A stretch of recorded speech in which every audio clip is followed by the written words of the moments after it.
बढ़ाए, लेकिन हर मोड़ पर गलत दिशा में चले गए और थककर बाहर आ गए। फिर सैनिक और नौकर गए, सभी उलझ कर हारे, कोई रास्ता नहीं ढूंढ पाया। दरबार में सभी घबराए और हक्का बक्का थे। अब बीरबल की बारी थी। उन्होंने धीरे धीरे रास्ते की जांच की। उन्होंने देखा कि कुछ पत्थर और दीवारों पर हल्के निशान बने हुए थे जो सही मार्ग की ओर इशारा कर रहे थे। बीरबल ने धैर्यपूर्वक उन निशानों का पालन किया और धीरे धीरे मार्ग को पार किया। अकबर और दरबारियों ने ये देखा और चौंक गए।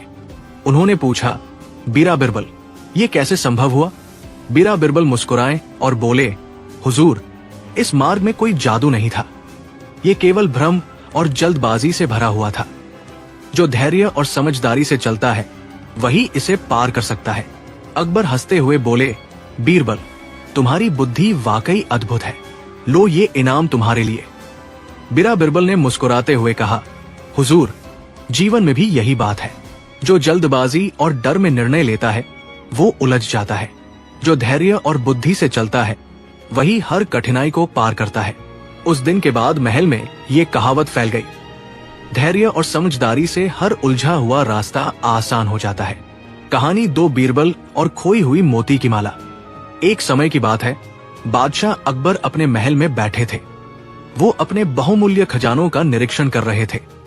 अचानक अकबर की नजर उनकी सबसे कीमती मोती की माला पर पड़ी, जो कि उनकी मां ने उन्हें दी थी, और वो गायब थी।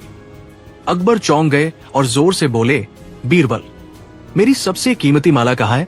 इसे तुरंत ढूंढो। पूरा दरबार हक्का बक्का रह गया। कुछ दरबारी डर के मारे अपने अपने स्थान पर खड़े हो गए, तो कुछ चुपचाप दरबार की दीवारों पर नजरें टिकाए बैठे थे। बीरा बिरबल मुस्कुराए और बोले, हुजूर, चिंता मत कीजिए, ये माला मुझे मिल जाएगी। बस मुझे थोड़ी समझदारी और योजना की जरूरत है। बीरा बिरबल ने सबसे पहले दरबार के सभी नौकरों, दरबारियों और सिपाहियों से पूछताछ शुरू की। उन्होंने ध्यान दिया कि किसका व्यवहार असामान्य है और किसका घबराया हुआ चेहरा झूठ को प्रकट कर रहा है। फिर बीरबल ने एक योजना बनाई। उन्होंने दरबार के बीच में एक बड़ा सिला बर्तन रखा और सभी को कहा, जो भी इस माला को चुराएगा वो इस बर्तन के पास जाकर खुद को पकड़वा देगा, क्योंकि चोर डर और लालच में अपनी गलती छुपा नहीं पाएगा। सब दरबारियों ने बर्तन के पास आने से इनकार किया, लेकिन जो चोर था वो धीरे धीरे बर्तन के पास आया और उसे छूते ही हाथ कांपने लगे। बीरबल ने तुरंत कहा, हुजूर, यही वो चोर है, देखें कैसे डर ने उसे पकड़वा दिया। अकबर ने चोर को सख्त सजा दी। चोर ने स्वीकार किया कि उसने माला चोरी की थी ताकि उसे बेचा जा सके और धन कमाया जा सके। अब मोती की माला वापस अकबर को दी गई। अकबर ने बीरबल की चतुराई की प्रशंसा करते हुए कहा, बीरबल, तुम्हारी बुद्धि और चालाकी का कोई मुकाबला नहीं। लो, ये इनाम तुम्हारे लिए। बीरा बिरबल मुस्कुराए और बोले, हुजूर, कभी कभी चोरी चाहे कितनी भी चालाकी से की जाए, लेकिन ईमानदारी और बुद्धि से हर समस्या का हल मिल सकता है।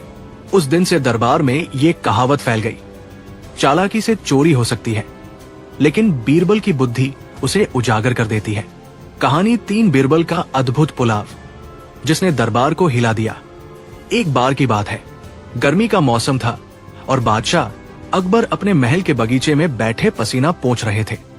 उन्होंने ऊबते हुए कहा, बीरबल, ये गर्मी जान ले रही है, कुछ ऐसा इंतजाम करो कि मन भी खुश हो जाए और ठंडक भी मिले। बीरबल मुस्कुराए और बोले, जहां पनाह, अगर इजाजत हो तो मैं आपके लिए ऐसा खाना बनवाता हूं जिसे खाकर आप गर्मी भूल जाए और सोच में भी पड़ जाए। अकबर हंसकर बोले, वाह बीरबल, अब तो मुझे और भूख लगने लगी है। कल दरबार में वही खास पकवान चाहिए, और याद रखना, अगर स्वाद न हुआ तो सजा भी मिलेगी। हुजूर, बीरबल ने झुककर कहा, कल का दिन आपके जीवन का सबसे स्वादिष्ट दिन होगा। अगले दिन सुबह पूरा दरबार महक रहा था। शाही रसोई में एक नया पकवान बन रहा था, बीरबल का अद्भुत पुलाव। उसकी खुशबू इतनी लाजवाब थी कि सैनिक भी दरवाजे पर खड़े खड़े मुंह में पानी भर रहे थे। अकबर सिंहासन पर बैठे थे। उन्होंने कहा, जल्दी लाओ बीरबल, अब तो इंतजार नहीं हो रहा। थोड़ी देर में एक बड़ा चांदी का थाल लाया गया। ढक्कन खुला और वाह, ऐसा पुलाव कि देखने से ही भूख दोगुनी हो जाए। हर दाने पर चमकता केसर, ऊपर से बादाम और किशमिश, और खुशबू ऐसी कि लग रहा था जन्नत उतर आई हो। अकबर ने पहला निवाला खाया और बोले, वाह, ऐसा स्वाद मैंने पहले कभी नहीं चखा। सारे दरबारी भी तारीफ करने लगे। कोई बोला, ये तो स्वर्गिक भोजन है। कोई बोला, इसमें तो मिठास और मसाले का संगम है। अकबर बोले, बीरबल, सच बताओ, ये पुलाव किसने बनाया? बीरबल मुस्कुराए और बोले, जहां पनाह, इसे मैंने नहीं बल्कि आपके 3 दरबारियों ने मिलकर बनाया है। कौन कौन? अकबर ने पूछा। बीरबल बोले, मंत्री सलीम, कोषाध्यक्ष ख्वाजा और सेनापति खुर्रम। अकबर चौंक गए। क्या? ये तीनों तो कभी रसोई में गए ही नहीं, फिर ये स्वाद कैसे? बीरबल बोले, हुजूर, स्वाद का रहस्य इसी में है। मैंने तीनों को अलग अलग जिम्मेदारी दी थी। सलीम को कहा, चावल साफ करो। ख्वाजा को कहा, मसाले डालो। और सेनापति को कहा, पकने तक हिलाते रहो। अकबर ने हंसते हुए कहा, फिर तो बहुत झगड़ा हुआ होगा। बीरबल बोले, हां, हुआ था। सलीम बोला, मसाला ज्यादा है। ख्वाजा बोला, चावल आधे हैं। और सेनापति बोला, मुझे क्यों हिलाया जा रहा है?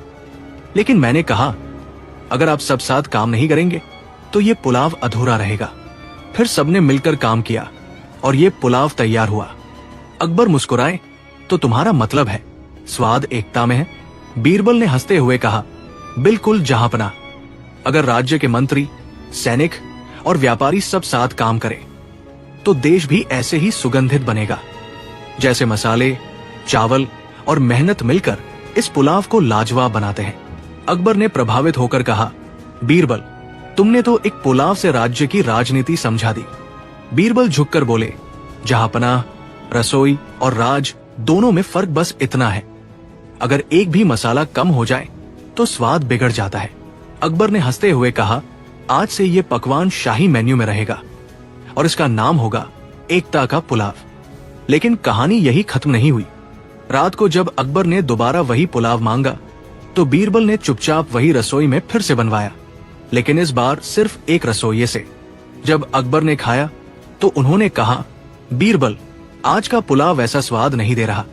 बीरबल मुस्कुराए, हुजूर, आज वो पुलाव अकेले ने बनाया है, उसमें बाकी मसालों की मेहनत, दिल और टीम वर्क नहीं है।